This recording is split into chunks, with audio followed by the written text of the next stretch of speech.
With your death, this nightmare finally ends. I'm faster. I'm not the only hunter.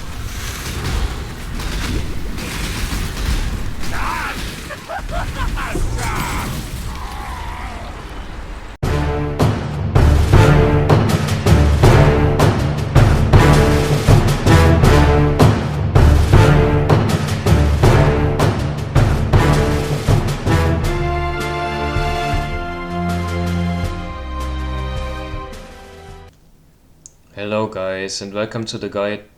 So the basic idea of the build is stacking up poisons with the high attack rate of Bladevotex and the assassin ascendancy called Noxic Strike, which allows us to increase our poison duration for each poison that we have inflicted recently. These two factors together let our poisons last for over 10 seconds most of the time.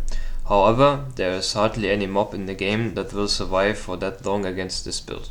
While we are clearing maps, the majority of packs basically just die when we walk over them, and metamorphs usually don't have much of a chance either. By the time they spawn the first wave of adds, you can usually walk away from them and watch them die from the remaining poison stacks alone. In general, this build is very good for any part of the game. It can do any boss in the game super easy, even Awaken on level 8 feels like a joke. Delving is a blast with this build, however, I could not test it over depth 300 yet. As you can see in the background, the mapping is very smooth and fast. One more thing before we start, check out the passive building in the description. There's gonna be a passive building for the energy shield and also one for the life-based version of this build. And there is going to be a link for the part 2 of this guide where I cover questions and so on. It's usually out 1 or 2 days after this guide. Make sure to put your questions in the comments in the first few days so I can cover them in part 2. The equipment you need will differ in price quite heavily because we are an energy shield based build, which means there is basically an open end for what you can pay on gear. To get the build started, I would recommend at least 10 to 15 exalts unless you want to go with a life based version of the build, but that is something I will talk about later when we get to the skill tree. For comparison, the footage you see in the background is done with gear that costs around 20 to 30 exalts. The first piece of equipment we need is a Val Regalia with at least 5 green sockets, which is kinda hard to get. Fortunately for us, this league there are a lot of Val Regalias with 5 white sockets on the market. 400 to 500 energy shield is usually really cheap to get if you don't want to invest too much into the build. Also for this equipment piece we can try and get dexterity or strength, which we will need for our skills, or we can try and get resistances. But because this is our main source of energy shield, I would recommend rather paying more for a higher energy shield first and getting stats and resistances on different parts of our armor instead. Our weapon is a cold iron point dagger, which is very cheap, but you can get a corrupted version with damage over time, which is very good for this build. On our shield we are looking for high energy shield again, as well as plus level to all physical skill gems. The first ring we use is a Circle of Nostalgia, with both increased chaos damage while affected by Herald of Agony, and Herald of Agony has increased buff effect. If you have money left to spend, you can also look for implicits like added physical damage or added chaos damage.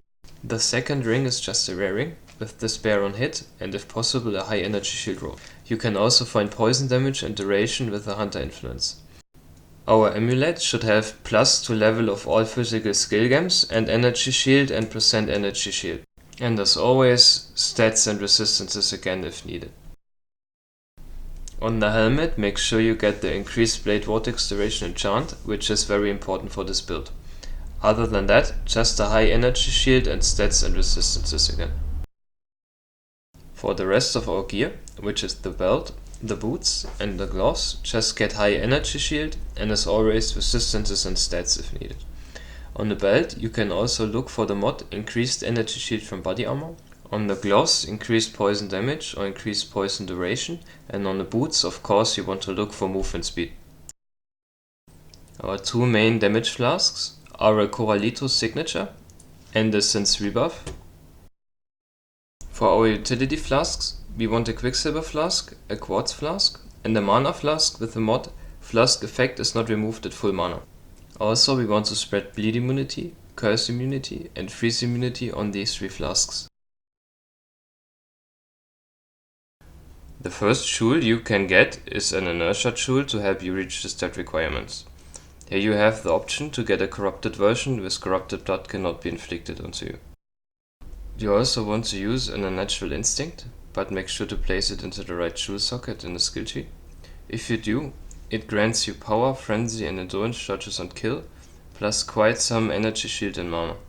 However, this costs quite a bit, but if you have the money it is worth it. The next jewel is a Watcher's Eye, with the damage over time while affected by malevolence. This one I personally didn't get, because of the price.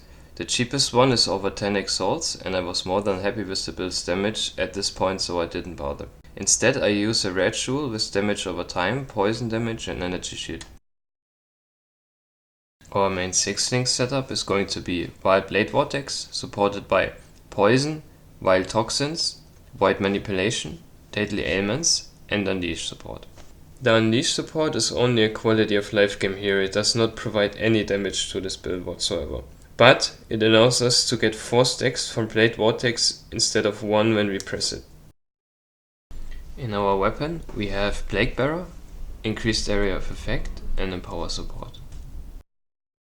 Into our shield we want to have Shield Charge, Fortify and faster attack support. Our first 4-link setup is going to be Herald of Agony, Discipline, Malevolence and Enlighten support. Make sure you do not socket this into the gloves if you have gloves supported by poison. Our next 4-link setup is Cast when damage taken, Immortal Call, Withering Step and increased duration support. And the last 4-link setup is going to be multiple totems, spell totems, wither and faster casting. Hey, so for the skill tree part of this video, I want to use my webcam as you can see, and I would appreciate it if you let me know if you want to have webcam or if you don't want to have webcam for this part. I think it's better for this part because it's a little more interacting, and for the other parts it's a little, distracting if I have webcam on and so on. So yeah, but let me know in the comments below what you think, and I will try to do what you like me to do, basically. So let's start with Ascendancy. I would go with Noxic Strikes first. On the first lap, Mistwalker next, Toxic Delivery as the third, and Opportunistic as the last one.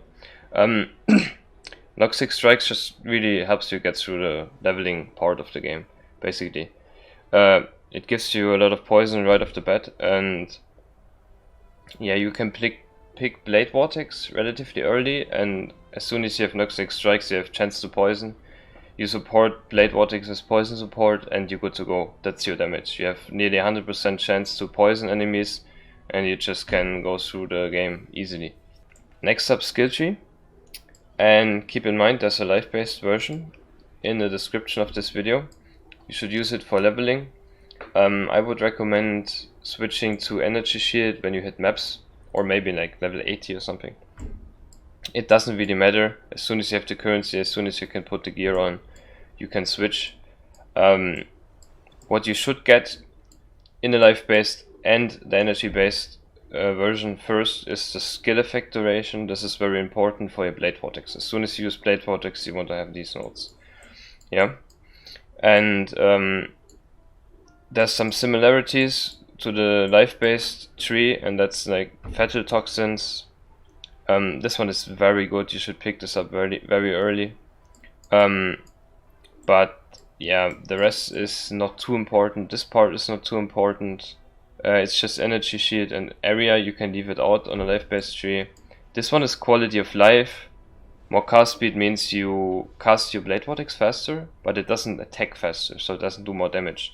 So it's just for, yeah, well, you don't have to stand for that long to get your Bladevotex up, so it really helps in a quality of life sense, but it doesn't really do much more damage, and the crit multi isn't too big. What you really need to get when you switch to energy shield is Chaos Occlusion and you want to get Ghost Reaver and some Energy Leech, the rest of the gear isn't too important. The rest of the skill tree isn't too important. Of course, mana reserved to get all the auras in, but it's pretty similar to the life-based tree. So as soon as you hit maps, you probably can switch to this easily. And yeah, the life-based version, I will talk a little more about it in the part 2, because I think it's just covering too much now if I cover 2 skill trees.